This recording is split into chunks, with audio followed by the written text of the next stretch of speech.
Ja kui hakata armukadedust uurima, siis armukadeduse taga on tunded, mis on tegelikult ise märksa tähelepanuväärsemad kui armukadedus ise. Et seal on põhiliselt rahuldamata vajadus või sügav hirm, et meie vajadused ei saagi rahuldatud. Ja nende vajaduste ja hirmude äratundmine annab tegelikult võtme armukadeduse paljastamiseks ja temalt nii-öelda oma väe tagasivõtmiseks. Et armastus või armukadedus näitab tegelikult näpuga nendele tunnetele ja vajadustele, millele me tegelikult kardame otsa vaadata, mida me kardame enda sees tunnistada. Ja kui armukadedus haarab meid, aktiveerub see ürgse rooma ja osa ajust, millest me siis juba ka ennem rääkisime, ja siis see sunnibki meid nagu võitlusse astuma ja me tunneme, et meie olemasolu on ohustatud, et sellest ka need tugevad tunded ja see kirg ja need emotsioonid ja kõik nii edasi, et mis sellega nagu kaasneb. Ehk siis armukadedus tuleneb hirmust, tundmatuse ja muudatuste ees, kontrolli kaotamise ees suhtes, ilmajäämise ees, kaaslase ees, hülgamise ees ja armukadedus tegelikult peegeldab meie ebakindlust iseenda väärtuse suhtes ja ärevust, et me pole armastajatena piisavalt head või kahtlust, et me pole küllalt ihaldusväärsed. Kõige lõpus ma räägin sellest teile veel pikemalt, aga ma korraks tõmban sellise viite või noole sinna, et kuna universum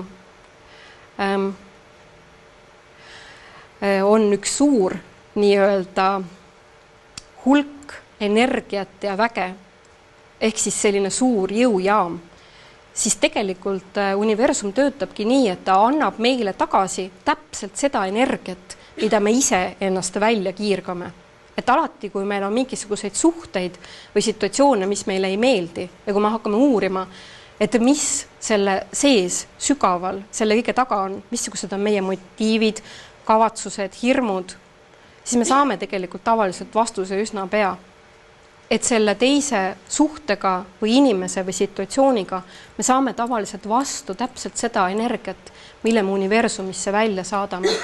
Me saadame universumisse välja energiat, et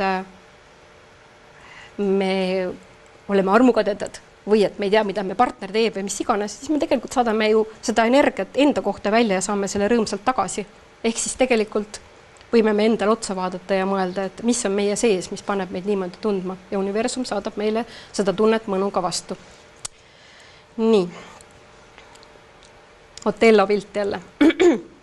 Ehk siis, kui tunned armukadedust, küsi endalt, mida ma tegelikult kardan, mida ma peaksin tegema, et see olukord muutuks minu jaoks turvaliseks ja mis on kõige hullem asi, mis võib juhtuda ja kui suur on selle juhtumise tõenäosus.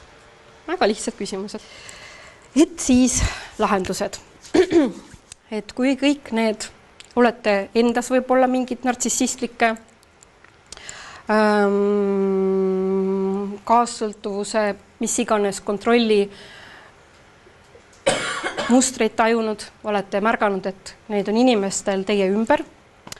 Et siis, kuidas kõike seda nüüd muuta, et enda maailma elu rõõmsamaks ja paremaks võiks muutuda.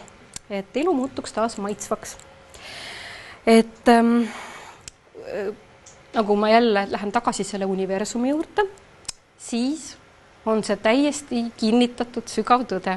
Annab see universum meile täpselt tagasi seda energiat, mida me ise sinna suuname, laseme, kiirgame. Kõik suhted elus peegeldavad ainult suhtumist iseendasse. Kui sa näiteks mõtled, et sa tahad armuda kirglikult ja otsid mingid väga head partnerlussuhet, siis sageli on see, et kui me vaatame üle selle, et võivad olla täitsa niimoodi kahepidised sellised nagu kavatsused või taotlused meie sees või alateadvuses. Et ühest küljest sa tahad võib-olla kirglikku ja hästi mõnusat armastussuhet, aga teisest küljest jälle sa tahad, et sa ei saaks haiget, et midagi jubedat ei juhtuks. Ehk siis tegelikult armastuseks on see tunne, mis nagu paneb meid, teeb suureks, paneb särama, arendab, muudab paremaks, laseb isiksusele areneda, mis iganes. Ja seal on nagu kasvamise valu ja kõik asjad on nagu sees. Et seda tunnet, armastust, head partnerlussuhet ei saa siis, kui me tegelikult püüame kontrollida ja kardame valu ja kardame nagu elada ja üldse nagu elav olemist, et elus on nagu kõik tunded olemas ja kõik sees. Nii, suhe iseendaga määrab iga elusündmuse kvaliteedi ja ka selle, kui palju valgust ja rõõmu me oma ellu laseme. Alati, kui su elus on mingi suhe, mingi olukord, mingi sündmus, mis sulle millegi pärast ei meeldi, saab ju teha korra niimoodi, jätad aja seisma, stopp-kaader ja mõtled, nii, millega ma selle inimese, selle sündmuse oma ellu kutsusin. Mis energia, mis mõtted, mis kavatsused minust tegelikult välja kiirgusid, on ju. Ja siis, kui sa tegelikult vaatad endale otsa ja oled luuni aus, saad sa tegelikult selle vastuse poja päris kiiresti kätte.